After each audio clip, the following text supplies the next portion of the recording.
Capítulo 22. Outubro de 2017. O término oficial da semana de acompanhamento de Lívia estava previsto para sexta-feira, às 5 da tarde. Porém, com a anuência de Kent, ela conseguiu se ver livre ao meio-dia. Após a busca e o transporte de uma vítima de suicídio de 40 anos, que ligou o motor do carro na garagem fechada e esperou que o monóxido de carbono matasse. Sanji Hashi estacionou o furgão no Instituto Médico Legal. Em seguida, tirou a maca com o corpo e o conduziu pela entrada dos fundos do necrotério. Lívia ficou ao lado de fora com Kent. Ao todo, durante a semana de acompanhamento, Lívia participou da busca e transporte de 12 corpos, aprendendo com Kent e Sanji as complexidades e os truques da investigação da cena. Embora a semana fosse fascinante, Lívia se pegou ansiando pela chegada da sexta-feira para voltar ao necrotério, à sua mesa de autópsia, aos seus instrumentos e ao ambiente controlado da sala. O que ela aprendeu em sua primeira semana de acompanhamento, porém, se provaria inestimável na continuação de sua formação, e ela voltaria na manhã de segunda-feira mais instruída do que quando saiu, quando estaria revigorada e pronta para seu próximo caso. Kent pegou um cigarro. "Tem certeza de que não se importa se eu sair mais cedo hoje?" Lívia perguntou.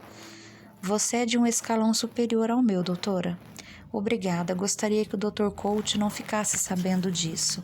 O que acontece no furgão do necrotério morre no furgão do necrotério." Kent riu.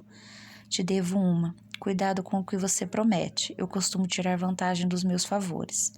Lívia apontou para o cigarro dele. "Sabe o que esse trabalho fez comigo em apenas 3 meses, Kent?" "O quê?" "Me ensinou a ver as pessoas de dentro para fora. Ou pelo avesso. Acho que esse é o melhor jeito de dizer. Vejo você morrendo de câncer de pulmão ao tragar esse cigarro. Vejo seu corpo sem vida sobre minha mesa de autópsia, assim como todos os tumores necróticos em seus pulmões estenosados. Vejo sua traqueia marcada por cicatrizes e cinzas, e seus lábios e sua língua pretos como a morte expectante, que avançou por sua garganta e encontrou seus pulmões. Vejo marcas de inchaços brancos de tumores cancerosos em todo o seu abdômen e seus nós de linfa inchados com... Tudo bem, pelo amor de Deus." Kent deixou cair o cigarro e pisou nele. "Desculpe, só estou falando para você dos perigos do meu trabalho. Desde quando você fuma, afinal? Eu te conheço há 3 meses e a primeira vez que o vi fumando foi 2 dias atrás." Hábito antigo, apenas o retomei." Lívia caminhou até o furgão e se apoiou contra ele, colocando-se ao lado de Kent. A semana de acompanhamento, com a maior parte dela passada dentro do furgão, proporcionou diversas oportunidades para conversas. A invenção de crenças a respeito dos médicos legistas era desmedida, sobretudo a ideia de que todos eram rigorosos com os peritos, algo que Lívia estava achando um mito. Os médicos legistas trabalham muito próximo dos peritos e eram as pessoas que passavam a conhecer melhor. Após 5 dias, Lívia se deu conta de que podia descobrir muita coisa sentada no assento traseiro do furgão do necrotério. Kent suportava um casamento infeliz com sua namorada do ensino médio. Os filhos eram o único motivo pelo qual ele e a mulher permaneciam juntos, e os dois discutiam abertamente a melhor hora para o divórcio. Talvez quando os filhos entrassem no colégio, mas o divórcio representava uma transação complicada para as crianças num momento já desafiador. O ingresso na faculdade era o próximo melhor momento, mas estava longe e a ideia de coexistirem por tanto tempo era difícil. Kent não acreditava em terapia e se recusava terminantemente a confessar seus aborrecimentos e desapontamentos a um psiquiatra. No meio da semana, lamentando-se no assento dianteiro e soltando a fumaça do cigarro pela fresta da janela, Kent disse que tinha um estoque sem fim de corpos que escutariam as histórias de sua vida de merda. "As coisas melhoraram em casa?" Lívia quis saber. "É possível empilhar um monte de bosta de diversas maneiras, doutora." Lívia sorriu. Tente usar uma bola anti-estresse em vez de fumar. A bola vai manter suas mãos ocupadas enquanto você estiver no furgão. Vou tentar. Você falou a semana toda de sua mulher. Quero que saiba que escutei tudo com muita atenção. Foi a vez de Kent sorrir, projetando o queixo para a frente. Basta se lembrar de nossas conversas quando você se casar, doutora. Espere pela pessoa certa, porque depois que tiver filhos, vai sentir presa a eles. Após uma breve pausa, ele perguntou: Então, está saindo com alguém? Lívia fez que não. Esse trabalho é exaustivo. Nesse momento estou mais interessada em impressionar o Dr. Coach do que em namorado. E o meu escape atual para a energia reprimida é chutar um saco de pancadas Everlast, um saco de pancadas Everlast seguro por um homem imenso chamado Andy. Kent franziu os lábios. Eu vou ignorar essa resposta. Ótimo, falei para me safar dessa. Deu certo. Então, o que está tramando para hoje? Por que quer sair correndo fora mais cedo? Estou indo a Richmond para me encontrar com o médico legista-chefe de lá. Ah, sim, por quê? Tem a ver com aquele cara que saltou da ponte que você trouxe para mim algumas semanas atrás? O que tiramos das águas da Bahia? Ele mesmo. Esse caso ainda está pendente? Sim, mas não estou mais envolvida. Os rapazes da Homicídios estão tratando do caso. Só estou curiosa. Kent passou a língua pelo lado de dentro do lábio inferior. Curiosa de quê? É uma longa história, Kent. Se tivéssemos mais algumas horas juntos no furgão, ele contaria. Não vamos ter, mas você pode me contar alguma outra hora. Você vai tirar férias na próxima semana? Sim, vou pescar por alguns dias em Tinder Valley. Eu o verei quando voltar? Claro, você se saiu muito bem essa semana, doutora. Após sua jornada em Emerson Bay para encontrar Diana e Nate, Lívia passou as últimas 2 noites concentrada em Nancy, a garota descrita nos artigos que ela encontrou na gaveta de Casey. Depois de 2 noites investigando o desaparecimento da garota, as buscas para encontrá-la, os vai e vens das pistas, as pessoas que foram interrogadas e passados 6 meses do desaparecimento, a descoberta de seu corpo em uma reserva florestal da Virgínia, não havia muito mais que Lívia não soubesse acerca de Nancy. Sequestrada no condado de Sussex, na Virgínia, em março de 2015, de início houve um grupo de suspeitos habituais, incluindo o pai e os namorados. No entanto, as suspeitas logo se evaporaram quando todos do grupo forneceram álibis bastante sólidos. Nas primeiras semanas, empreenderam-se uma busca intensiva, e quando Lívia tomava conhecimento da história de Nancy, as palavras a levaram de volta para o ano anterior, quando os moradores de Emerson Bay procuraram por Nicole e Megan. Essa busca também foi frenética. No começo, cheia de esperança de que haveria uma explicação simples para os sumiços, a busca lentamente caiu sobre um manto de apreensão à medida que os dias avançavam. Quando Megan ressurgiu como que por um milagre, perambulando pela rodovia 57, 2 semanas após desaparecer, a alegria tomou conta da cidade e o júbilo inundou o país, varrendo-se de leste a oeste como num tsunami. Em pouco tempo surgiu os detalhes da fuga ardilosa de Megan do bunker na floresta e do caráter resiliente da garota durante o cativeiro. Era tudo o que todos queriam, e a celebridade de Megan ocultou nas sombras o fato de que Nicole continuava desaparecida. O tempo se encarregou de relegar a história de Nancy a segundo plano.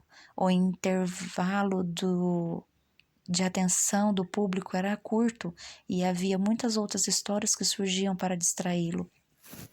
Até o corpo de Nancy aparecer numa cova rasa perto da divisa da Virgínia, no condado de Carroll, a maioria tinha se esquecido dessa pobre garota. Então um surto curto e final. Nancy tornou a ganhar as manchetes e em seguida desapareceu para sempre, lembrada apenas pela família, pelos amigos e grupos de fetiche que gostavam de tais horrores. Lívia reuniu tudo o que tinha sobre Nancy e pôs no assento dianteiro do carro. A Virgínia, assim como a Carolina do Norte, possuía um sistema estadual de médicos legistas, o que significava que as mortes suspeitas eram tratadas pelo Instituto Médico Legal, em contraste com as instalações menores, dirigidas por legistas espalhadas pelos condados. No dia anterior, Lívia telefonara para a doutora Angela Hunt, a médica legista-chefe da Virgínia, para perguntar sobre Nancy. A doutora Hunt concordara em se encontrar com Lívia se ela conseguisse chegar a Richmond às 4 da tarde. Pela estrada I-85, num percurso direto, a viagem de Raleigh a Richmond durou 2 horas e meia. Lívia encontrou a Madison Building e estacionou sobre 2 mastros altos, onde a bandeira americana e a do estado da Virgínia tremulavam na brisa vespertina. Depois de alguns minutos de apresentações e exibição de seu crachá de médica legista, Lívia foi finalmente conduzida ao escritório da doutora Hunt. Doutora Colt? Sim, doutora. Sou Lívia Colt. Andy Hunt.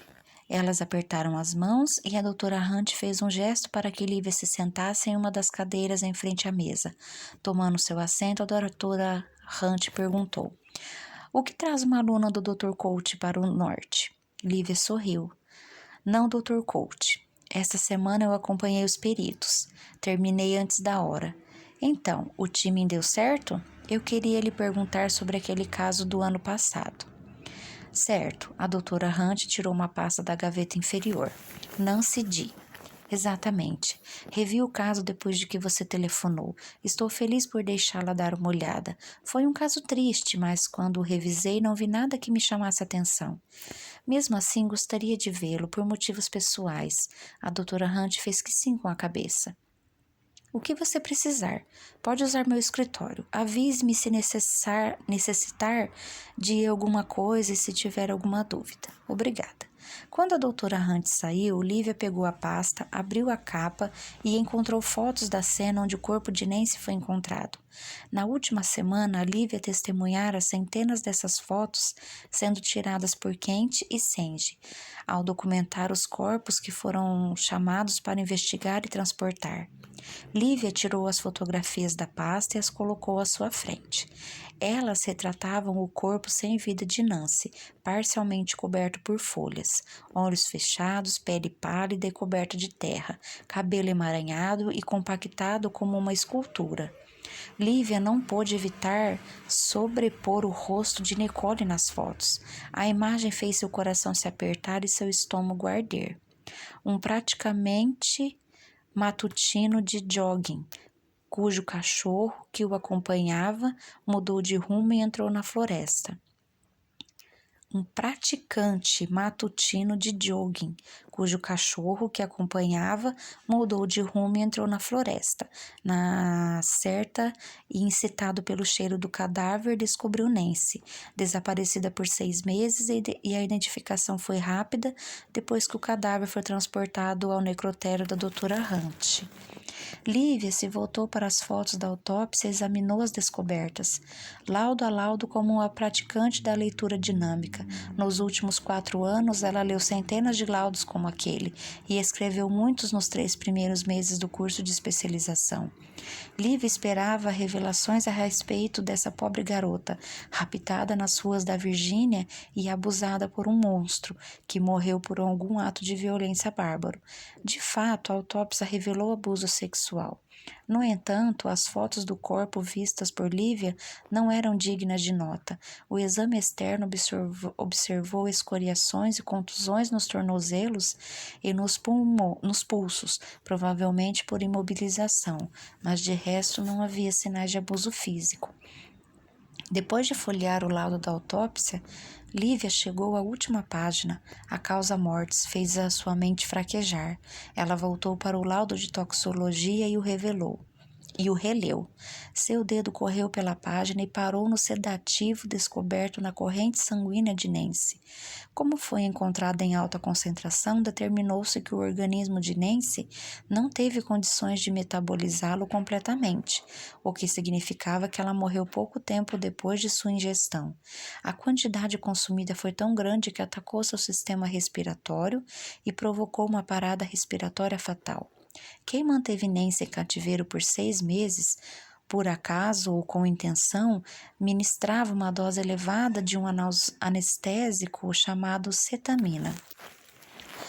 Por alguns instantes, Lívia levou em consideração o medicamento. Recorrendo ao seu conhecimento recém-refinado de farmacologia adquirida, com seu estudo compulsivo após o fiasco na gaiola, no caso da idosa vítima de queda. A cetamina era utilizada sobretudo por veterinários para sedação antes de cirurgias, mas tinha um papel limitado na medicina tradicional. Chamado de especial K pelos jovens, também era usado indevidamente como alucinógeno, em combinação com diazepam, como era o caso de Nancy, os efeitos sedativos eram intensificados. Lívia olhou para o teto do escritório da doutora Hunt. Algo mais sobre o medicamento a atormentou. Ela pôs o dedo na pasta e correu a unha sobre cada letra. Cetamina. Quando Lívia caiu em si, foi rápido e sem muita dúvida. Ela arrumou a pasta e a empurrou sobre a mesa. Por instantes tentou encontrar a doutora Hunt, mas desistiu após alguns minutos vagando pelos corredores. Do lado de fora, embarcou em seu carro e deixou o GPS do celular conduzi-la à livraria mais próxima. Entrou numa Barnes & Noble e, cercada pelos últimos títulos de autores conhecidos, foi até o expositor de best-sellers de não-ficção e pegou o livro de Megan na prateleira. Lívia o abriu no meio, onde lembrava que tinha lido o que lhe interessava. Precisou de alguns minutos para encontrar o trecho. Era a recordação de Megan do tempo que permaneceu no hospital após sua fuga do bunker. Sua lembrança daquela noite era nebulosa. Megan escreveu e muito do que registrou acerca de sua jornada na rodovia 57 e de sua internação no hospital foi documentado com a ajuda do Sr. Steinman, o homem que encontrou Megan descalça e sangrando e que a transportou em seu carro e a levou à segurança. Lívia percorria as páginas, louca para encontrar uma única palavra. Finalmente achou o parágrafo que procurava. Naquela noite, a memória de Megan foi alterada e ela passou as 12 primeiras horas no hospital num estado quase comatoso. Parte de seu transe foi atribuída ao choque e à desidratação. No entanto, segundo os médicos, foi sobretudo devido à grande quantidade de sedativo encontrada em seu organismo, um anestésico muito utilizado por veterinários, um medicamento chamado cetamina.